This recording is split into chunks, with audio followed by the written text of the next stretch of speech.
Alright, so we pulled apart the ET8 to do some modifications on it, and when I tried to start the ET6 here,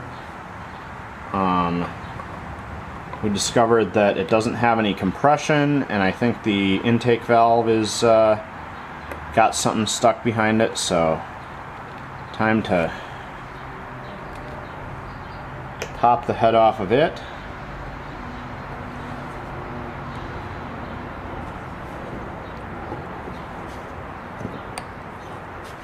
And take a look.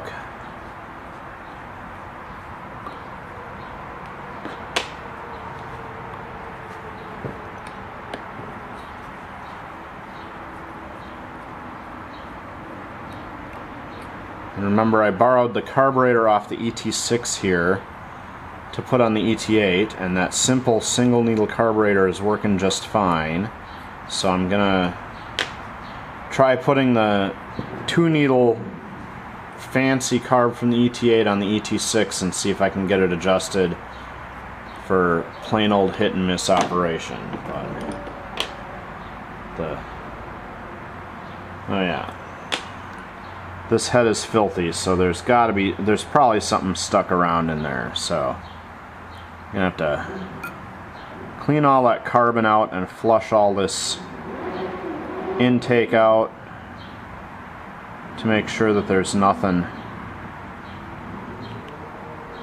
in there interfering with stuff. So I will give this a good flush and soak and see if we can get the goo out of it. Alright, so remember the ET6 has the exhaust valve pressed in. So you can't actually remove it. You can just pop the spring off and lower it to poke a rag or a brush in there to brush off all the carbon. So I'm gonna work on that, and I'm gonna use the spark plug hole as a way to run my brush through so that I can get all up in there. And that is how I'm going to clean this head out. Alright, the ET6 head is cleaned and put back together, and now it's sealing. It's got bounce, and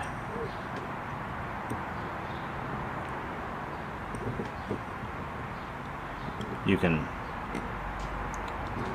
hear a squeak on the intake from it sucking open the intake valve. So it's all good. Should be able to make this run. So we'll give that a shot.